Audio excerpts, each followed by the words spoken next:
What is up, YouTube? Over the last month, I have been doing a zero to mirror challenge where I only play the game and I only try out farming methods. As a result, I spent a lot of time testing out different methods for map juicing strategies. And here today, I want to show you, the results from my testing and what I think to be the best mapping strategies for like low, mid, and high tier juicing. The difference between low, mid, and high tier juicing will pretty much just be two things. Number one, investment. So how much money you're actually putting into your maps. And then number two, the difficulty. So as you kind of put more investment into your maps, it's going to get a little bit more difficult. Perhaps the most important thing that I can get through and show you guys here is going to be the atlas. So let's just do that first. The whole point of this atlas is to pretty much just give you all of these increased explicit modifier nodes on my waystone and then also on the tablets themselves. On top of that, we're getting stuff like rarity, quantity, and then rare monsters. So that's pretty much what all these nodes on the tree do. You can argue that you can drop these 3 shrine chances and pack size, these 4 points, and then go up here and save 1 point, but you don't actually need that extra point. And getting the shrines on your map are very nice because you can get covetous shrines, but more importantly, you can get like acceleration shrines, which will speed up your mapping pretty significantly. And the faster you clear your maps, essentially the more loot you're gonna get. So these shrines essentially cost you 1 point to get with this pack size. 1 additional point, and you're not going to put that into anything else. So I think it's definitely worth it to go here. 1 point of contention is this local knowledge. If you are going to be a sweat and you are going to look up which maps are swamp, which maps are water, then it's really, really worth it to tech in this local knowledge every time you go to a swamp or water biome. What I would recommend is that if you see swamp and water nodes, you just skip them. And then you come back later with the local knowledge on and then just do them all together. But essentially what you're going to do in order to swap between this and this, you're just going to take out a point here, add it here, take out a point here, and then add it back. That'll allow you to swap. It's pretty easy, but it is kind of annoying to do.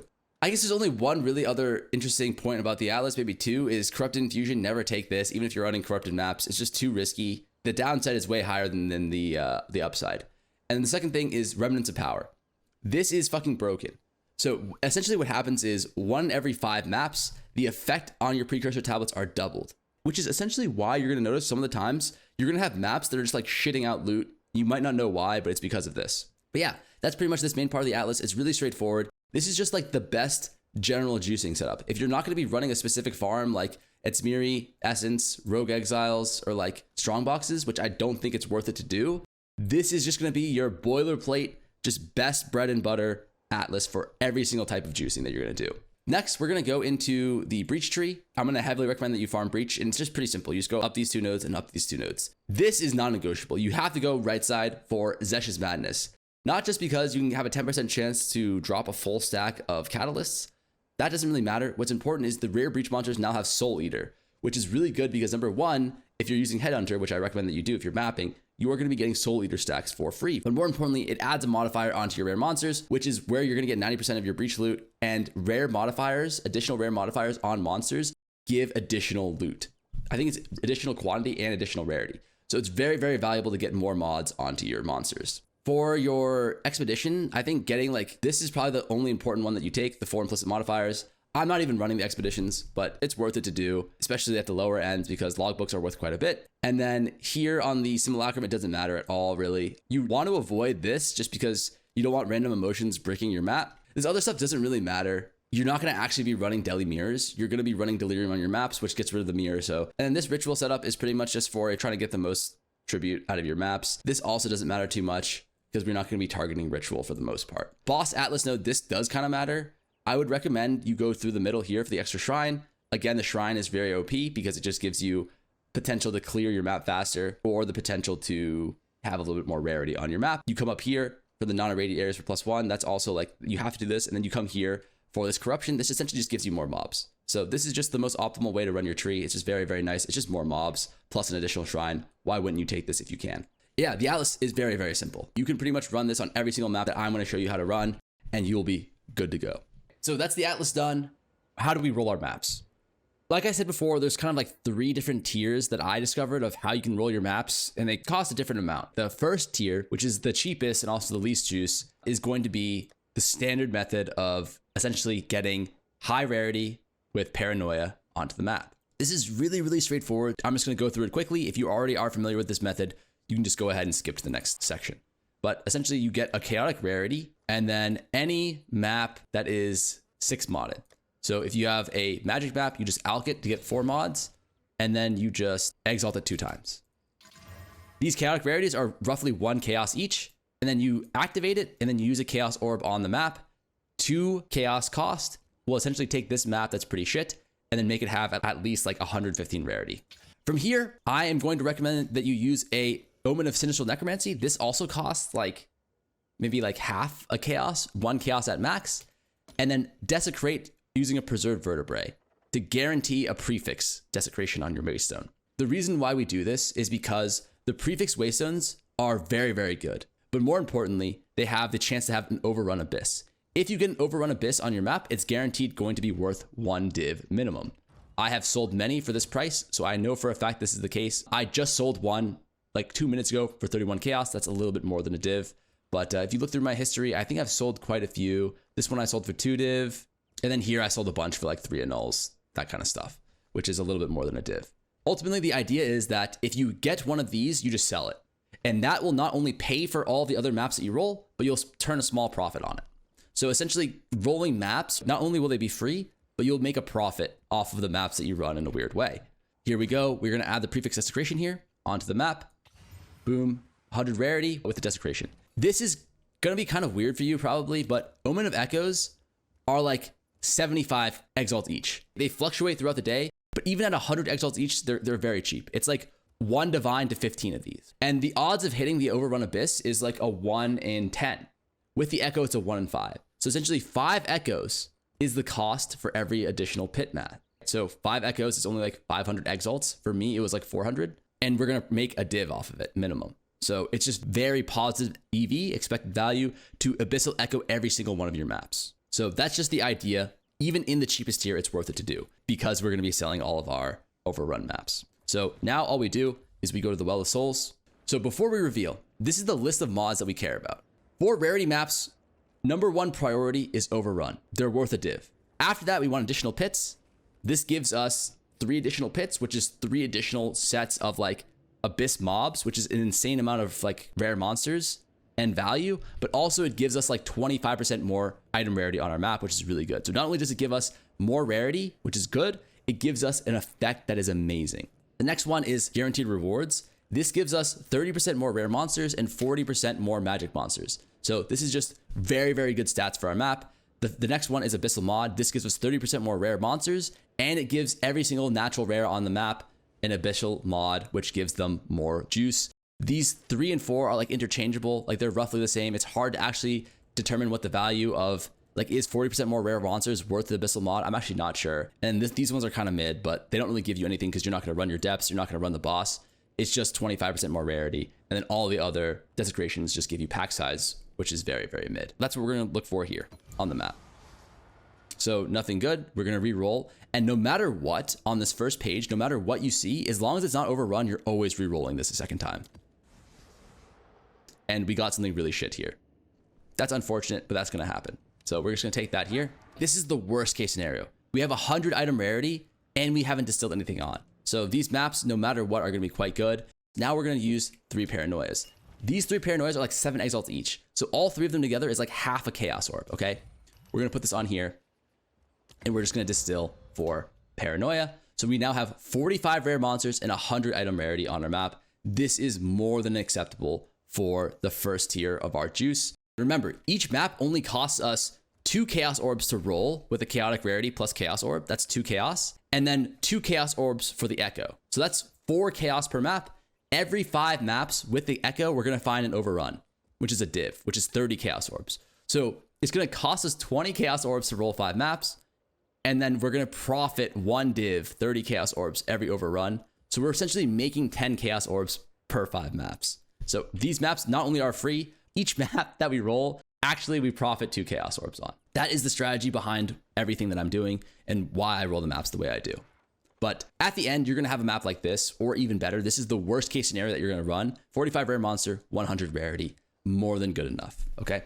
If you are in a position where like maybe you just started, you're a new player, you're late to the league, whatever, this is too difficult for you to run. Here's what I'm going to recommend that you do instead. You're not going to map. You're going to do something even better than mapping. It's even easier to set up. You are going to be running Breach Splinters. It costs you 30 exalts to run one tier 3 Twisted Domain. It costs 150 Breach Splinters to get in. You could run 40 of these for one Divine Orb. It's so cheap to do, and it's very easy and still pretty good loot. But if you're running a meta build like Spark or LA Deadeye, which I recommend, which is what I'm running, you will be able to run this with like 5 div of gear. If you do Breach Splinters for 2 hours, you will easily make 5 div of loot, in which you can convert into 5 div of gear to run this. So that's just kind of how I recommend that you progress. That's how I progressed as well. So it's not just like I'm pulling this out of my ass. This is exactly what I did. I started here until I could get here, and then I ran these. What is your expected value for this? I'm going to get into like how you run the maps in a little bit, but I was making around over a div per map running these maps. Now, if you factor in the cost of tablets as well, it was like around 3/4 of a div profit per map. So not bad at all. You could run like 10 maps an hour. That's around like 7 div profit an hour doing this. It's not bad at all. And this is the simplest and easiest juice that you can do mapping. Very, very, very good. So the second tier of juice is going to be a map that looks kind of like this. It's high rare monster, whatever rarity you can get, it doesn't matter. And then an additional rare modifier on here. So there's 2 ways to get this. I have one map right here. I was buying these on trade. I set up an active filter, and I was buying these for like 2 chaos each or less. However, after this video gets posted, that might not be viable anymore, but essentially the way that you roll these maps is through Omen of Chaotic Monsters. So if you come here to a map, you get another 6 mod map, activate this, and you chaos. I hit it in 2 tries here. I think on average, it's going to be 3 or 4 tries. These are pretty much worthless, so it's just going to cost you like 3 or 4 chaos orbs in order to get it. So roughly double the cost of the previous waystones. You're going to want decent rare monsters, at least 50. I would say probably like closer to like 70, with the rares have an additional modifier on top of it. This is going to cost you roughly 4 chaos on average to hit.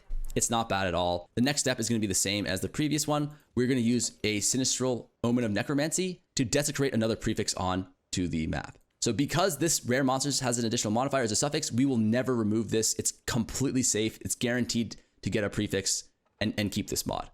We're going to then do the exact same thing. Let's just roll one more.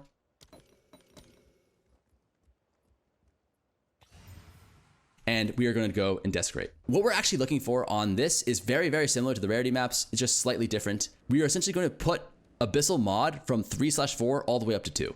Okay, so it's going to look something like this. Overrun priority, number 1. And then after that, Abyssal mod, after that, additional pits, so on and so forth. The idea here is that we are going to have 1 additional modifier on our rares already. And then hopefully we can add another additional modifier, an Abyssal mod modifier, onto our natural rares. And then we are going to want to distill on Fear, which gives us a 3rd additional modifier. Every single natural rare on our map is going to have 3 additional modifiers, which is 3 additional modifiers worth of extra rarity and extra quantity per monster. It's incredibly juicy. Not only that though, but like I said before, every non-native monster is going to get 2 additional modifiers. But we're going to be farming Breach as well. And with Zesh's Madness, each of the Breach mods are going to have 3 additional modifiers as well. 2 from the Waystone. They're not going to get the Natural Abyss modifier, but they're going to have the Soul Eater mod from Zesh's Madness. So pretty much all of our rare monsters on our map are going to have 3 additional modifiers, making the loot absolutely fucking delicious. That is the play here. Let's see if we can actually actualize it. So again here, no matter what this first screen shows, even if you do find the Abyssal mod, you are always re-rolling for Overrun. We didn't hit the Overrun, but we have natural rare modifiers. This is not best case scenario, but this is good. We are very happy to see this. Boom. We'll roll the second one. Again, no matter what, we're going to re-roll this. And we didn't get anything good. Womp womp. We'll just take Lead Student Abyssal Boss. It's on here because this gives us, I think, 25% rarity. Yep, 25% rarity here. So these maps are both good. This one is way better. It has 105% rare monsters because this additional mod here gives you 30 rare monsters as well. And then it has double additional rare modifiers on it. Probably just barely good enough. You want the rare monsters plus the rarity to equal at least 70. This is perfectly acceptable. So now all we're going to do, buy these fears. I bought this morning, like literally 20 minutes ago. This is like 3/4 of a chaos, but let's just call it 1. Like 46 is roughly 1 chaos each. That is okay. Boom.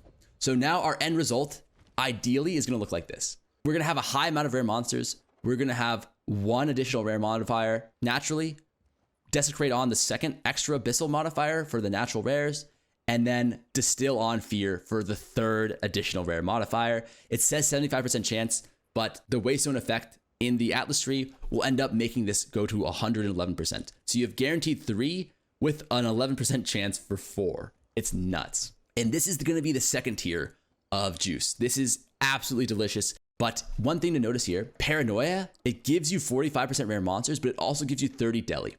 Now, deli makes the mobs, if you read here, it adds toughness, which makes them tankier. Higher levels of delirium also makes the monsters do more damage. On top of that, though, it also makes it so the monsters have more loot. So it's very, very good to have high delirium, but it makes it a lot harder. So Paranoia gives you 36 delirium and 45 rare monsters. Fear gives you 66 delirium. So it doubles your delirium. It doubles that juice of delirium, but you also have to consider each additional rare modifier makes the monster harder, and each point of delirious also makes the monster harder. So these maps end up getting pretty difficult. But that in essence is what I found to be the second best juice that you can really run, is a map like this that has 3 additional modifiers. 2 is also acceptable, but 3 is ideal with high rare monsters. This is pretty significantly more expensive. So instead of paying 2 chaos in order to roll the rarity, you are spending 4 chaos to roll the rare mob plus the rare monsters. And then it's still going to be another 2 chaos for the echo. For 5 maps, assuming we're selling the overruns for 30 chaos, the 5 map breakdown would be 6 times 5, which is 30 chaos in order to find 1 overrun. So you're going to break even pretty much. It's still going to cost you 0. We're no longer profiting 2 chaos per map to run them. We are now going to be breaking even. So it's still a 0 cost in order to roll these maps. And then you're going to have to roll 3 additional chaos per successful map. So theoretically, you can run only the additional modifier with the additional bis and this, and it'll only cost you 3 chaos. But anyways, that essentially in essence is how we roll the tier 2 map for triple modifiers at pretty much 0 cost. The end result is we are going to be tanking once a map. It's very, very nice. Once or maybe even twice a map. On average, I would say we're going to be returning 1 to 1.5 div pure currency drops per map. With the 3 chaos cost, it's 1.5 div returns per map. So that brings us down to our third strategy, which is going to be kind of an insano one. But ultimately, the way you roll this final map is you pretty much just take the previous 2 maps that you were rolling before. So either high rarity or additional mod with high rare monsters. And during this step, when you're desecrating, you still prioritize overrun number 1. These number 2, you push both lists down 1. And the new number 2 is going to be increased difficulty. We are going to want monsters from abysses to have increased difficulty and reward for each closed pit in that abyss. And on top of that, we are going to be using 3 isolations on this map. Isolations are incredibly expensive. They're around 1/6 of a div each. So 3 isolations cost you close to half a div. Well, why do we want this? It's because specifically, this mod sucks normally. If you only have 3 pits, this doesn't do anything. But essentially, this gives you exponential scaling. For each pit you close, the monsters get more and more difficult, but drop more and more loot. And what this isolation does is it gives 150 delirium to the map. And as we just talked about, delirium adds increased toughness, but more importantly, increased improved drop rate. So these 2 things, this delirium plus this increased difficulty for pits, they scale with each other. It's like exponential scaling multiplied by each other. You need to have a lot of pits to do this. So we are going to only be running these maps on specifically naturally abyss overrun maps. So the way it works is we are going to have 18 pits in a map, and each one of those pits, when we close them, the monsters get harder but drop more loot, and they're going to have a fuck ton of increased rarity and increased quant from the delirium. This is the highest form of juice that I could find. I ran 2 sets of 10 maps. My first set of 10 maps, I made I think 35 raw div currency from these naturally overrun increased difficulty maps. That's just pure currency drops, not including all the uniques that I dropped. I probably made another 10 div in normal items that I dropped. And then I ran a second set of 10, I think, for 25 to 30 div. So averaging it out, it was 3 div raw currency per map that I was dropping. So if we just conservatively say that it's going to be 2.5 div returns per map, maybe a 0.75 div cost, then we are making 1.75 div to 2 div profit per one of these maps on an overrun map. From my testing, it's just by far the best strategy that I could find. And this delirium is just absolutely insane. If all the distills were the same cost, you would be running 150 delirium on every single strategy. It's just so OP. But the only time it's worth it to do as a solo player is when you have a naturally overrun map with this setup, in my personal opinion. These are the 3 different map setups you can have. Tier 1 is just going to be high rarity with the Paranoia. Tier 2 is going to be triple mod with Fear.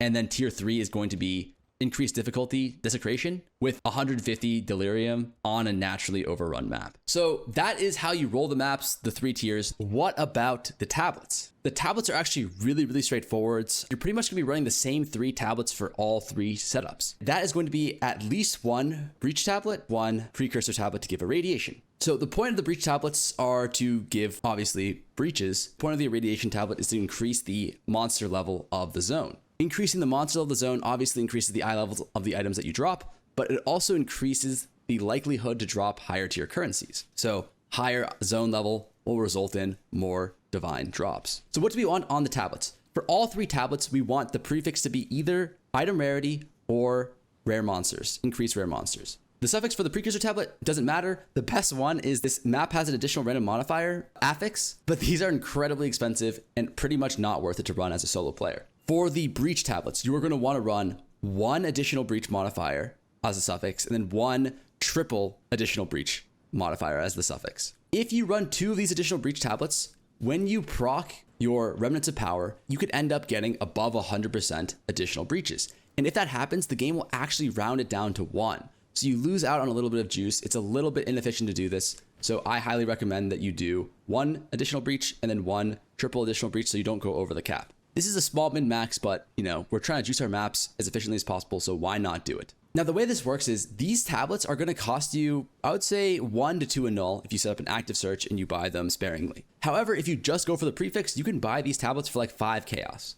So if you are running the tier 1 Waystone setup and you can't afford to pay like half a div, 1 annul for each tablet, then you can just run the prefix for like 5 chaos each. It's a lot cheaper. Now, the last thing I want to mention is you're running a combination of rarity and rare monsters, right? If you are running a map that has high rarity, you want to run tablets that have more rare monsters on them. If you have a Waystone like this that has 110 rarity, 45 rare monsters, you're probably going to want to have 2 rare monster tablets, 1 rarity tablet. If you have a tablet like this that has like 100 rare monsters, you are going to want to run at least 2 rarity tablets and 1 rare monster tablet. You can even make the argument of running 3 item rarity tablets with no rare monster tablets.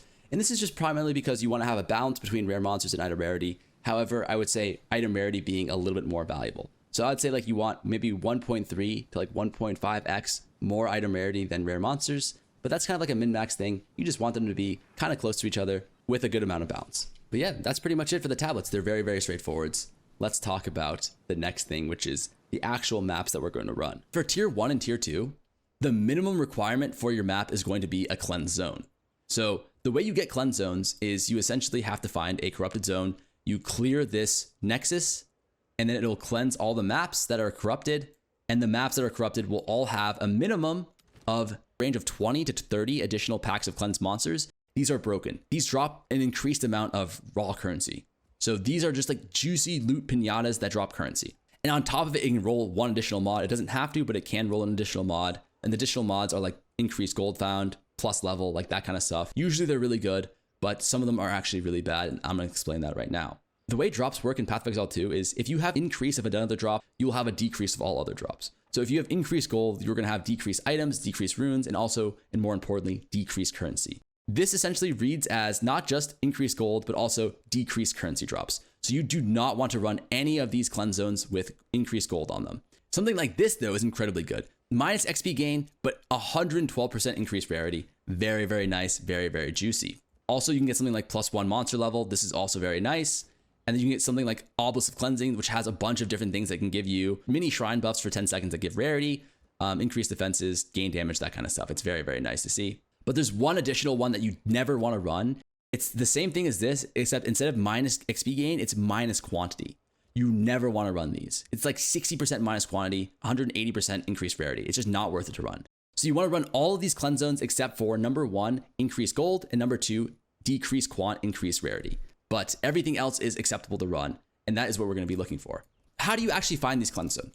So if you look here, almost all of the nodes on my atlas are accessible. I have access to all of these maps, and that is because if you use a Grand Project tablet on a tower, it allows you to access every single map within the tower's range. So all these maps are within the tower's range. I have access to them.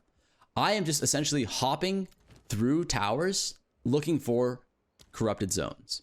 While you're looking for these corrupted zones to cleanse, you also want to be keeping an eye out for 2 other things. Number 1, Like I just mentioned, you want to keep an eye out for these Abyssal Overrun maps because these are incredibly juicy and you can run the tier 3 maps on them. And even if you can't run the tier 3 maps on them, you could run the tier 2, tier 1 maps on them and it just gives you a ton of extra loot. So these are huge. But the third thing you want to look for, and more importantly, is these citadels. So if you don't know, citadels, they essentially drop fragments for the Arbiter fight. They can drop Crisis fragments or they can drop Calamity fragments. If you have all 10 of your boss nodes inputted while you fight the Citadel boss, it will always drop a Calamity fragment. These are worth like 3 div for the primary fragments and like 2 div for the secondary fragments. And you can min-max it so that you can drop at least 2 fragments every single time. So it's like minimum 4 div per Citadel. I have a whole guide going on how to min-max that shit if you're interested in that, or if you don't know. If you can't kill the buffed up boss, you can still kill these ones. They're worth like 1/3 of a div each. So it's like 6 times less, but essentially these will at the very least pay for your Grand Precursor tablets, and if not, turn a huge profit if you can run the Calamities. When I was doing this, you could make around 30 div an hour, just Citadel hopping, searching for these Calamity fragments. And that is exactly what I recommend that you do. You are going to want to tower hop, search for Citadels, and search for Corruption Zones. Each Citadel that you find is going to be worth minimum 4 div. You find these Citadels, awesome, you clear them, you get the fragments, you sell them, and then you stack up a bunch of these Corruption Zones, and then you run your maps on these Corruption Zones. You're going to want to run your tier 1 and your tier 2 maps on only Corruption Zones that have been cleansed to become cleansed zones. These cleansed zones specifically need to not have increased gold or reduced quantity. And then you're going to want to save your overrun maps for the tier 3 maps that have increased difficulty reward and also 150 deli. And that is pretty much how you're going to run all your maps. I know that that might be a lot, but I hope this video was helpful. Please like, comment, subscribe, all that good stuff if it was. And I hope to see you guys again in the next one.